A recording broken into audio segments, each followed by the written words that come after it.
Big বাজার মনে আছে? অঢেল সম্পদের মালিক থেকে বিপুল দেনা। কেন হঠাৎ কেন বন্ধ হয়ে গেল বিগ বাজার? পুজোর শপিং হোক বা রবিবারের আউটিং, মল কালচার আজকাল সবার জীবনকে জড়িয়ে নিয়েছে। শহর ছাড়িয়ে তা পৌঁছেছে মফস্বল, এমনকি গ্রামেও। কিন্তু ভারতে সেই মল কালচার এনেছিলেন যে ব্যবসায়ী, তিনি আজ সংকটে। গভীর ঋণে জর্জরিত ফিউচার গ্রুপের মালিক কিশোর বিয়ানী।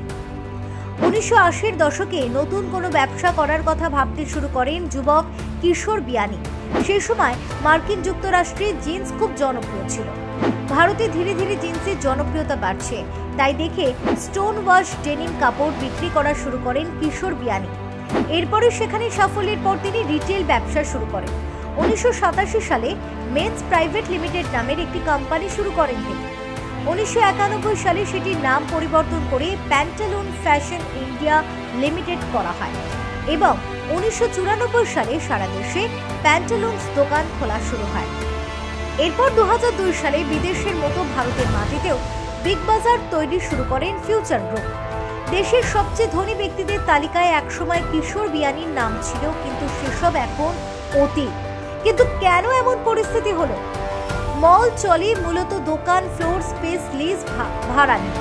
মল বানানোর পিছনে উদ্দেশ্য এটাই, কিন্তু কোভিডের টাইমে বেশিরভাগ দোকানই বন্ধ ছিল।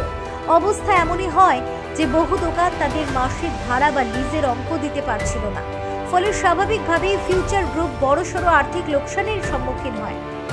ইকোনমিক টাইমসের রিপোর্ট অনুযায়ী ফিউচার গ্রুপ মল বিক্রি করে একযোগে প্রায় 476 কোটি টাকার বকেয়া মিটিয়েছে। মল ম্যানেজমেন্ট কোম্পানির ঋণদাতাদের 571 কোটি টাকা বকেয়া মেটানো হয়ে গিয়েছে। তবু এখনো বড় অঙ্কের টাকা মেটানো বাকি আছে। ঋণদাতাদের বকেয়ার 83% টাকা মেটানো হয়ে গিয়েছে। মুম্বাইয়ের এই প্রাচীন শুভ সেন্ট্রাল মল এখন কে রাহেজা কর্পের হাতে মালিকানাধীন পেয়েছে। সূত্র মারফত জানা গিয়েছে যে এখনো কানাড়া ব্যাংকের কাছে এই ফিউচার গ্রুপের বকেয়া 131 কোটি টাকা বাকি রয়েছে। পাঞ্জাব ন্যাশনাল ব্যাংকের কাছে 90 কোটি টাকা বাকি রয়েছে এবং ইউনিয়ন ব্যাংকের কাছে রয়েছে 350 কোটি টাকা বকেয়া। Bureau report, Bankura news 1।